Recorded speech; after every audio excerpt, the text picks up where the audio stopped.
We shared a lot of the same musical influences and 70s and rock. What I was listening to when I was growing up was all the, early 70s records, and so that those drum sounds get like implanted in your brain.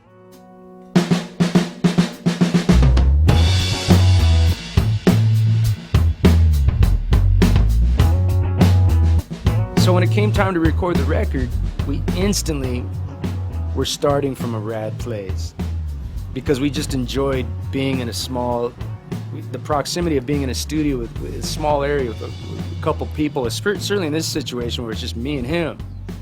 Like if I didn't jive with the dude, it's gonna be a tough gig.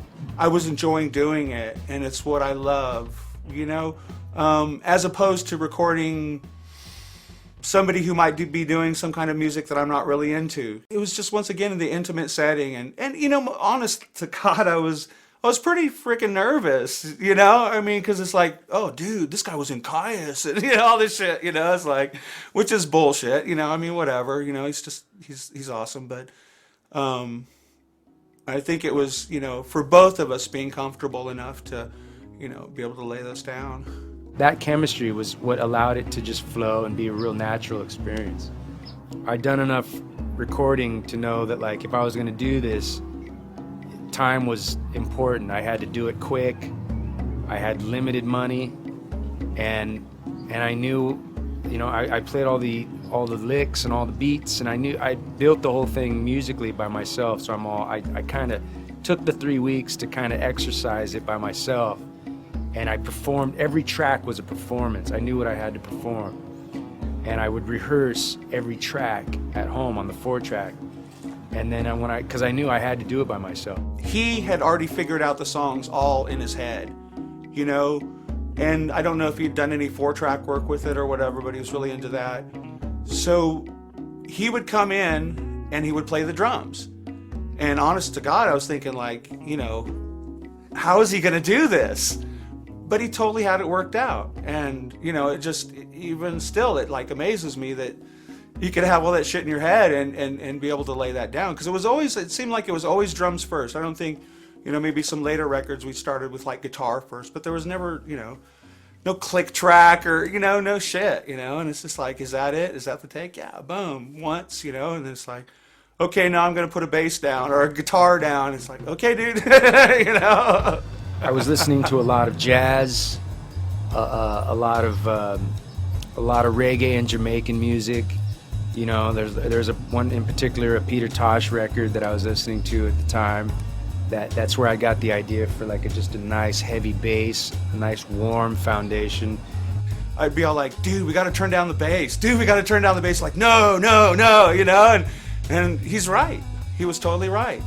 Because what I put up an old Judas Priest record, like a 70s Judas. It's like, boom, there it is. It's there, man. It's in your face.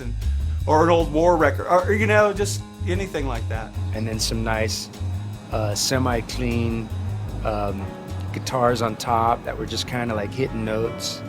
And jazz, the drums for me was just kind of swinging, just kind of dropping beats, just kind of letting it drop and flow, For me, it's desert. For me, it's just a sound that represents the environment of where I came from, Laid back, it's heavy, there's joy, but it's kind of melancholy. So it's kind of there's like a nice balance of vibe, and that was just something that just, was naturally there, and so I just kind of rolled with that.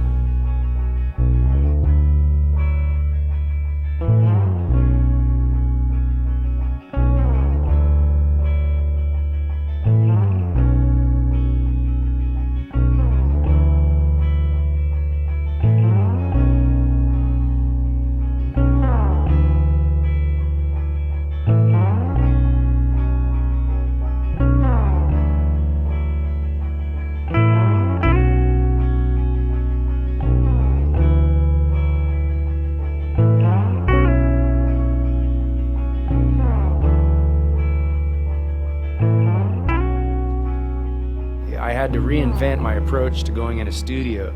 and looking at it more of like a production, an art, you know. I want to paint this kind of picture. I want to present this kind of vibe. I want this song to do that, you know. And I thought of all the songs were important, you know.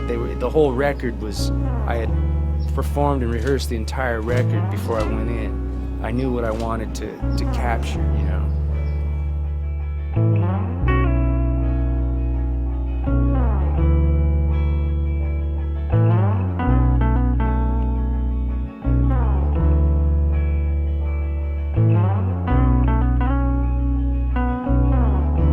I wanted to evolve as a musician, you know, not just a specific drummer or a guy who might write some songs for a band. I wanted to be, you know, musical. I wanted to create more of a vibe. Artist, man. I was an artist before I was a musician.